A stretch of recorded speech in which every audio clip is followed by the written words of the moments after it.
அன்பே இருவரும் பொடி நடையாக அமெரிக்காவை வலம் வருவோம். இப்ப அமெரிக்கா போய் பாரு, ட்ரம்ப் வெளுத்து விடுவாரு.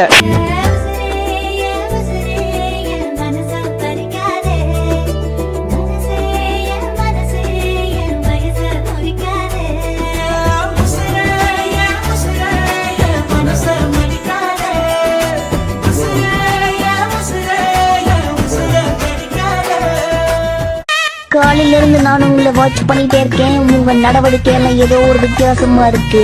நீங்க எதையோ மறைக்கிறீங்க. என்னம்மா அது? Let's break up. மனசே என் மனசே என் உயிரே என் உயிரே. என் வாழ்க்கை ஏடா இப்படி ஆயிடுச்சு? இதை பாடின கண்கள், காதல் பேசிய கைகள், கடைசியில் எல்லாம் பொய்கள். இந்த பிஞ்சு நெஞ்சு தாங்குமா?